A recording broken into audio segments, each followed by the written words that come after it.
Hola, buenos días.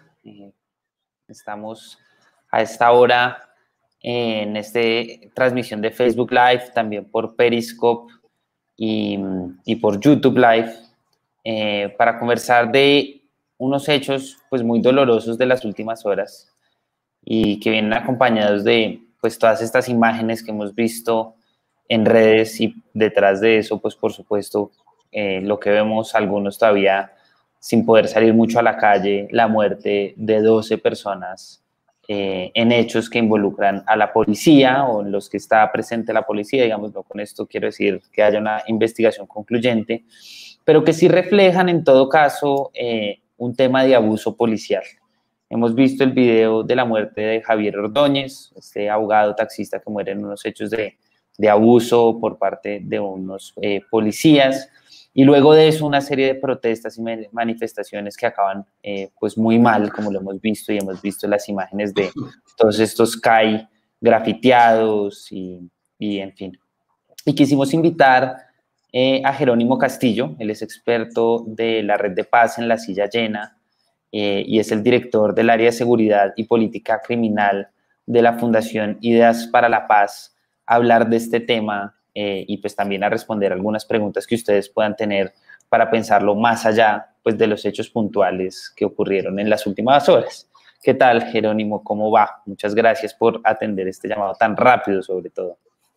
¿Qué hubo, Eduardo? ¿Cómo le va? ¿Cómo está? Bien, pues Jerónimo, pues recordar a la gente que pueden escribir preguntas y con gusto trataremos de responderlas, pero yo lo que quisiera primero entender, anticipando un poco un tema que usted ya está escribiendo y estamos trabajando para que salgan estos siguientes horas en la silla, es cómo esto no es un problema de anoche, cómo esto es un problema y pues de las últimas horas, como esto es un problema que refleja un tema de fondo de la policía y en qué sentido esto es un tema de fondo. Sí, esto, Eduardo, no es un problema de anoche, esto es una situación que se viene repitiendo progresivamente. Los hechos de abuso policial son una constante, son recurrentes en el último tiempo, y eso ha conducido, digamos, a esta última explosión. Eh, Hay un gran problema y es la falta realmente de supervisión y control de la Policía Nacional. Yo creo que hay como dos, ese es uno de los grandes temas. No hay la institucionalidad suficiente para la supervisión y control de la policía. Los mecanismos que existen no están siendo efectivos. Por ejemplo, la inspección de policía es algo que debería salir del control directo de la policía y debería estar en cabeza del mismo ministro de Defensa para que pudiera desarrollar las actividades realmente de supervisión y control. Y ahí hay una discusión muy profunda. Sin embargo, hay una discusión un poquito más elevada y es la enorme concentración de poder que hay en la Policía Nacional. Nosotros tenemos una Policía Nacional que concentra muchas de las funciones policiales en el país y eso hace que nosotros hayamos puesto en esa institución buena parte de las capacidades que tenemos y buena parte de la formación que tenemos, y eso ha hecho que se genere una asimetría institucional enorme entre la policía y el resto de instituciones del país. Entonces, ese es como uno de los focos técnicos centrales que nosotros estamos viendo. Pero la discusión no se agota realmente en la policía. Esto es una discusión que tiene que ver con un tipo de Estado que nosotros estamos construyendo. O sea, la gente está saliendo a protestar y los jóvenes están saliendo a protestar, no de ahora, porque esto ya venía de diciembre del año pasado y en otras partes del mundo venía desde antes, está saliendo a protestar porque la respuesta a las demandas sociales no puede seguir siendo una demanda policial, no puede seguir siendo una respuesta de tipo policial. Tiene que adecuarse realmente a las demandas sociales. En este momento de pandemia, pues estamos viviendo un periodo todavía más complejo. Hemos perdido trabajo, hemos perdido actividad productiva, hemos perdido espacios sociales, hemos perdido espacios emocionales y realmente la respuesta que tenemos es una respuesta de carácter policial, restrictiva a las libertades. Yo quisiera hablar de esa idea de la concentración, porque digamos, uno ve que este hecho, por ejemplo, contrastado con los hechos de George Floyd, que es, digamos, un poco la imagen que a mí se me vino pues de una a la cabeza luego de ver este video de la muerte de Javier Ordóñez, pues en Estados Unidos la policía es una cosa súper federalizada. Entonces, le hago esa pregunta solo para poner un poquito la discusión sobre el hecho de si esto es un tema de concentración, digámoslo, federal central, si se quiere, o es un tema que va un poco más allá de la estructura misma, de la descentralización de la policía como un cuerpo civil descentralizado del poder nacional presidencial, una cosa de este estilo, ¿no? Y ya luego hablamos del rol de los alcaldes, que tiene mucho que ver, ¿no? Digamos, usted toca ahí un punto importante. Yo creo que lo de concentración para el caso colombiano es importante, pero por eso yo entraba también con la discusión de la supervisión y el control. Usted tiene que tener mecanismos institucionales de Estado para poder ejercer realmente la supervisión y control sobre la institucionalidad o una de las instituciones que tiene a su cargo el uso de la fuerza. Entonces, ahí es donde hay una falla también importante. Es decir, esto no es una cosa como que nosotros solamente debamos discutir alrededor de la policía, sino que tenemos que discutir alrededor de la institucionalidad del Estado que tenemos para poder controlar y hacer que la policía cumpla con sus funciones de carácter democrático y de respeto de derechos humanos y de uso racional de la fuerza en los casos que correspondan. Entonces, ahí usted tiene razón y es algo de lo que nosotros hemos insistido y yo he insistido también esto es una discusión de Estado, esto no es solo una discusión del presidente Duque o de la alcaldesa, que es también un poco como tiende a plantearse en este momento la discusión, no, esto es una discusión de Estado.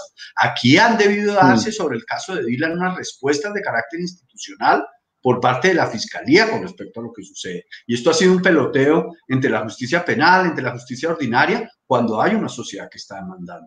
Y ahí es donde también está uno de los puntos centrales. Quiero traer una pregunta de Andrés F. Joseph que nos hace en Twitter y pregunta, pues justamente, ¿qué papel juega esta eficacia en la justicia? ¿Sí? Que es parte de desglosar un poco esa idea de la institucionalidad que usted habla. O sea, ¿en qué momento uno puede identificar soluciones puntuales, por ejemplo, a través de la justicia? Porque hay un rollo, ya usted lo explicaba, si quiere profundice un poquito más sobre el tema de la justicia penal y la justicia ordinaria en este tipo de casos, ¿no? Que es otro ingrediente. No, yo creo que este es un ingrediente fundamental, es decir, aquí hay también una demanda de justicia sobre esos casos de abuso policial, o sea, la no eficiencia de la justicia sobre este tipo de eventos o sobre los eventos en general, porque digamos la denegación de justicia es una constante en el país frente a múltiples eventos, juega un papel importante.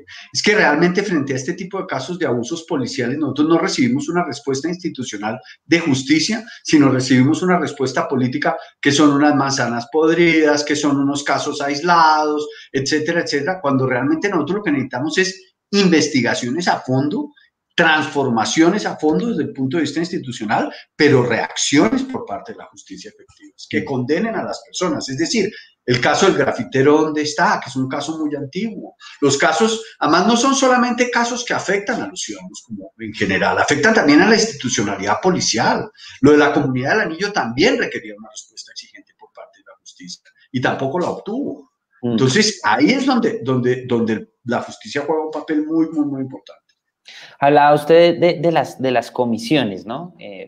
Probablemente, digamos, esta receta que, por ejemplo, se dio en el gobierno Santos con todo este tema del escándalo de lo que se conoció como la Comunidad del Anillo, mostró cómo, pues, al final del día estas comisiones, pues, son un saludo a la bandera, hay que decirlo, y no se traducen en transformaciones de ningún tipo, ni concretas ni no. Pensemos en las respuestas que podría llegar a tener una posible comisión o lo que sea que se trate de hacer para responder a este problema que ya decíamos era de fondo. Uno de los temas es el tema del reclutamiento, porque hemos visto en muchas discusiones, incluso con usted en este espacio, de una falta de cuerpo de policía, digamos, esa es como una hipótesis que muchas veces se repite, uno puede estar de acuerdo o no, yo sé que usted tiene muchas críticas al respecto, usted dice que no es verdad que se necesite más policía, sino qué tipo de policía. Justamente eso, qué tipo de policía deberíamos estar entrenando, reclutando y con qué fin, ¿no? En ese sentido. Sí, ahí hay pues digamos, ese es otro de los grandes puntos. ¿Cuál es el tipo de formación, de reclutamiento, digamos, del proceso de selección y de formación que debe recibir la Policía Nacional? Ahí, vuelvo y le digo, yo creo que es necesario que nosotros avancemos en la construcción de unos mecanismos de educación que no estén bajo el liderazgo de la institución policial. Es decir, la formación previa en universidades, en centros tecnológicos, debe darse por fuera de la institucionalidad policial, en universidades públicas, privadas, de lo que usted quiera, pero administradas por los contextos civiles y con una orientación netamente civil. Después pueden pasar estas personas a la academia de policía, donde recibirán el entrenamiento respectivo, pero los policías son civiles que tienen un entrenamiento especial y que entran a formar parte de un cuerpo determinado que garantiza los derechos y libertades de los ciudadanos, pero nosotros no podemos seguir manteniendo esa idea antigua de una separación de la formación de los policías con la formación del resto de los ciudadanos, porque los policías, a pesar de que tienen el uso de la fuerza, no son iguales que los militares. Tienen unas funciones de discrecionalidad muy importantes en los procesos de aplicación de la ley en las calles. Entonces, entre más cerca un ciudadano común, con opciones civiles, con formación civil, se encuentra el policía, pues mayores, con, digamos, menores posibilidades de eventos dramáticos como los que estamos viviendo se vean. ¿Por qué? Porque hay una oposición entre ciudadano y policía, porque eso es lo que usted está viendo, es decir, la policía no se siente tampoco como ciudadana. Y ahí esa brecha hay que cerrarla, porque los policías son ciudadanos, los policías son civiles no uniformados y eso se da bajo unos mecanismos de educación. Yo creo que las comisiones han fallado, no porque no hayan dado buenas recomendaciones, algunas mejores que otras, unas más acertadas que otras. Las comisiones sí han insistido en estos temas de formación, las comisiones han insistido en los mecanismos de supervisión y control, pero yo vuelvo, Eduardo, y digo, y es una cosa, una idea que es muy importante y actual, aquí tenemos que tener una discusión profunda sobre la no continuidad de un Estado policial que vamos y que hemos ido construyendo progresivamente. Para entender esa idea del Estado policial, pues digamos esto pues va desde una cosa más teórica, por supuesto, pero quisiera entenderlo como en el rol de los alcaldes como jefes de las policías de sus municipios, de sus ciudades. Y eso también muestra digamos, un vacío, un problema que usted ya mencionaba con relación al poder central presidencial, y al final del día es un rebote, digamos, de responsabilidades que se queda un poco en falta de soluciones y en falta como de responsabilidad, si se quiere, de mando en ese sentido. ¿Cómo ve ese punto? Mire, yo creo que hay dos cosas. Uno es Estado policial en lo de la pandemia, lo hemos visto claramente. Aquí ha habido restricciones a la movilidad. En el caso de La Calera, entonces opera en el fin de semana.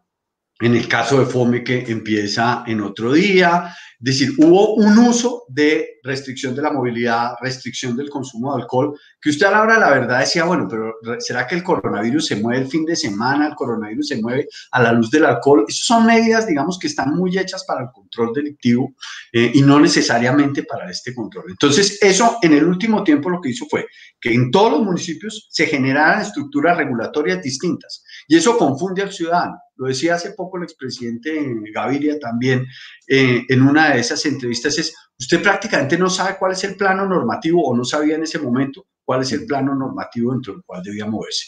Y es verdad. Ahí, Jerónimo, una pregunta que hace Alejandro Guerrero en Facebook, sí. ¿Cuál es ese factor principal que ha hecho que haya un rompimiento entre Policía Nacional, Alcaldía de Bogotá, Gobierno Nacional, ¿no? Pues que ya, se traduce. Ahí es donde yo vuelvo y le digo, los alcaldes son la máxima autoridad de policía. Pero eso no quiere decir que uno como presidente de la República se lavó las manos y no siguió adelante. Como presidente de la República tiene la obligación de darle una coherencia a la estructura del marco regulatorio y de los poderes de policía que se expresan en el país. Y usted no puede entrar, digamos, a alejarse de la coordinación necesaria que tiene que existir entre la Policía Nacional y las autoridades locales. Ahí la presidencia de la República tiene el deber también de exigir que haya, digamos, esa coordinación, sobre todo porque es que al final del día la máxima autoridad, digamos, de mando, estructura de mando, es el presidente de la República, no la alcaldesa, ni el alcalde de ninguno de los municipios. Ellos dan órdenes que deben ser acatadas de manera inmediata por los comandantes de estación, y los comandantes de estación son quienes tienen la obligación de transmitírsela a sus oficiales. Si eso no se produce, el gobierno nacional tiene la obligación de, vuelvo a mi punto, la supervisión y el control, de desarrollar los mecanismos de supervisión y control, porque si a la alcaldesa no le están haciendo caso, tienen muchos los organismos de control que decir al respecto, pero el presidente de la República también tiene que exigir que haya cumplimiento de la cadena de mando y de lo establecido en la Constitución, a menos que un alcalde esté solicitando una cosa abiertamente ilegal o abiertamente inconstitucional o que vaya contra la vía del direccionamiento presidencial. Y eso me remite al primer tema que usted plantea, Jerónimo, y es cómo plantear esa, si se quiere, descentralización del poder, porque acá demuestra un poco ese lío de cómo hacer para que esto se opere un poco a la voluntad y a la, digamos, y al criterio del alcalde o alcaldesa de cada municipio, que supondría una policía, digamos, más descentralizada, lo hemos visto en la cuarentena, por oposición, digamos, a un exceso de concentración de poder de un cuerpo que, como usted lo decía, frente a otras instituciones muy importantes, pues es evidente que tiene demasiado, ¿no? O sea, ¿cómo lograr que esto no se vuelva más desorden y más abuso por la descentralización misma que usted sugiere? Vuelvo a que es un tema de articulación institucional de las distintas instituciones del Estado.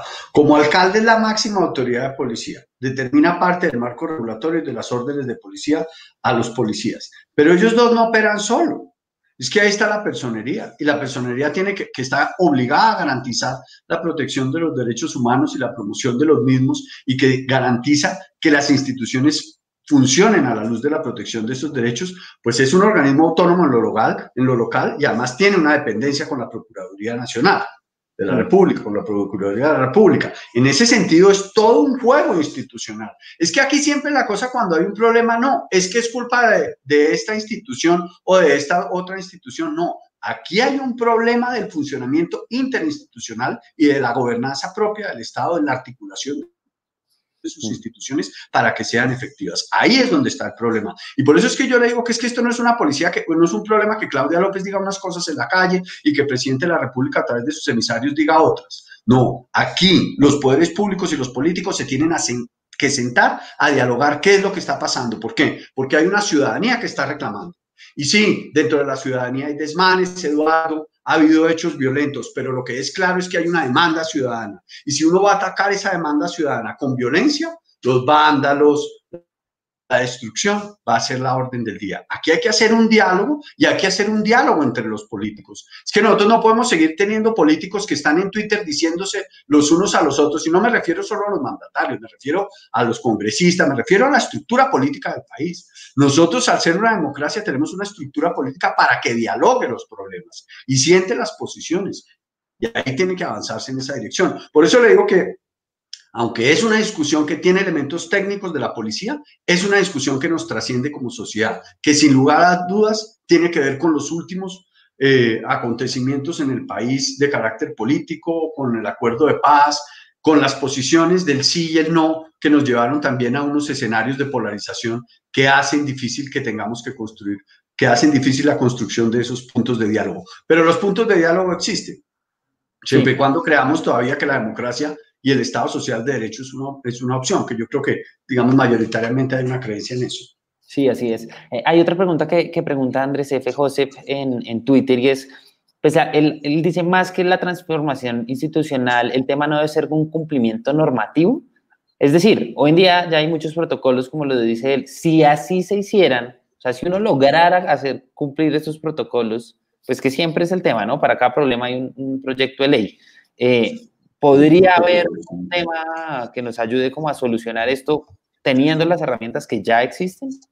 Yo creo que es que las herramientas están, Eduardo, y es el funcionamiento de la institucionalidad y la estructura normativa que está puesta ahí, pero también necesitamos un acuerdo político para que eso funcione, es decir, tiene que haber interés político de que eso funcione, que los funcionarios que ocupan esos cargos tengan las capacidades y tengan la decisión política de hacerlo.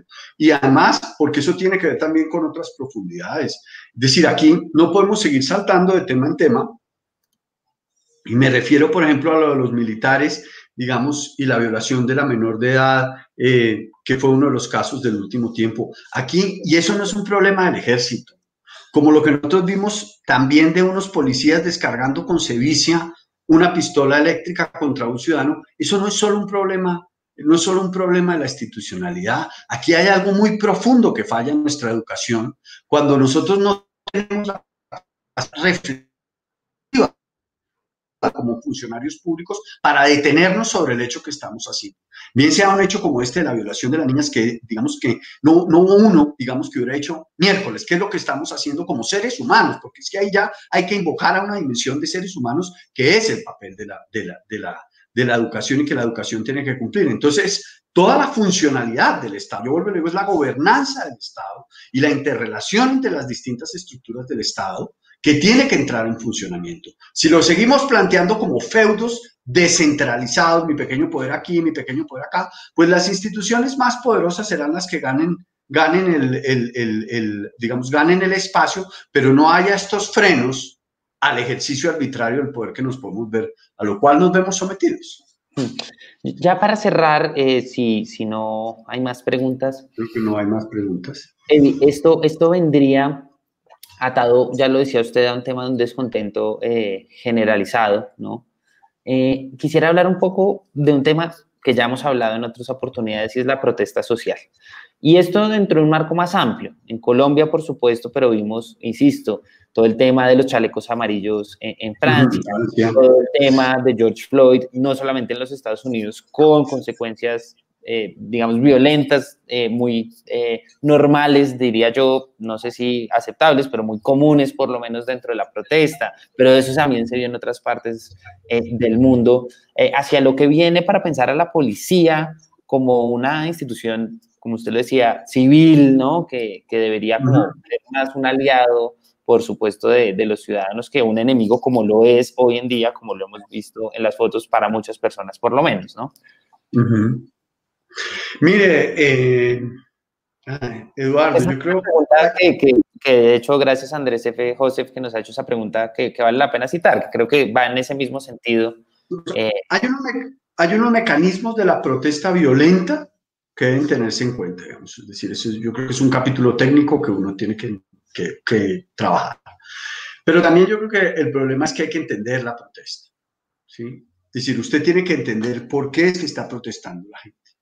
O sea, la gente no solamente está protestando, yo vuelvo a mi punto inicial, por la muerte de un ciudadano. Eso posiblemente motivó muchas de las movilizaciones. Pero la gente está protestando porque la educación no es un camino para el desarrollo social. La gente está protestando porque es que perdimos el empleo, Eduardo. El 20% del empleo formal se destruyó durante el periodo de la pandemia. Las implicaciones que eso tiene, y el informal también. El otro día estaba visitando el centro de la ciudad y estaba en la Jiménez y había un vendedor ambulante. O sea, el comercio informal también desapareció. Entonces, no tenemos oportunidad. Los espacios emocionales se rompieron. No podemos visitar a nuestras familias, no podemos tener un contacto por el tema del coronavirus. Nos dicen además que somos nosotros los responsables, cuando tendríamos que tener un sistema de salud fortalecido que respondiera a eso. Entonces, si nosotros no entendemos que esa es la protesta y nosotros no entendemos que tenemos que desarrollar políticas sociales eficientes para solucionar esas demandas, pues nosotros lo que vamos a tener es hechos violentos, porque obviamente si nosotros asumimos que la gente va a salir y va a romper vidrios y le lanzamos la policía, pues ya lo volvemos a poner, como lo dije en noviembre, en términos del plano del campo de batalla. Y la protesta social tiene rabia a veces, y uno también tiene que entender que los ciudadanos tienen rabia, porque lo que nosotros vimos de dos personas uniformadas, de manera arbitraria, sin ni siquiera responder, digamos, a la idea misma de la Policía Nacional, atacando con sevicia a un ciudadano, produce rabia e indignación. Y eso es lo que vemos. Pero no es con violencia policial como lo podemos solucionar, sino con un diálogo abierto. Y tampoco es diciendo, bueno, vamos a reformar la policía, porque los problemas sociales están ahí y se va a seguir manteniendo la discusión. Y mientras tanto, pues creo que al final la discusión de fondo es cómo evitar que se pierdan vidas de quien sea en esta sociedad, ¿no? Perdón, Eduardo, se me alcanzó un poco. Al final de fondo, pues mientras tenemos estas discusiones, hay vidas que se están perdiendo de quien sea. Puede estar en contra de quien sea, la muerte de un policía, de cualquier ser en la calle, Eduardo, indignado, es lo que quisiéramos pues dejar de normalizar, ¿no? Ese es nuestro drama también como Estado. O sea, nosotros tenemos unas masacres y entonces decimos que es el narcotráfico. A nosotros nos aumenta la tasa de homicidios y entonces decimos que son los grupos delincuenciales. Pero ¿dónde está la respuesta efectiva del Estado? Y ahí lo invito también a que mire el análisis sobre el comportamiento de los delitos en pandemia que hicimos nosotros desde la Fundación Ideas para la Paz, donde la pregunta aquí es cuál es la política pública. O sea, ¿dónde está el Estado defendiendo a los ciudadanos? y cuáles son las políticas que tenemos que tener como Estado para proteger a los ciudadanos. Sí. Pues bueno, muchas gracias, Jerónimo. Invito también, pues, no solamente a ver los documentos de la Fundación Unidas para la Paz, que son muy buenos, sino el espacio de la columna de Jerónimo en la Red de Paz, que es una alianza que tenemos gracias a la Fundación Konrad Adenauer.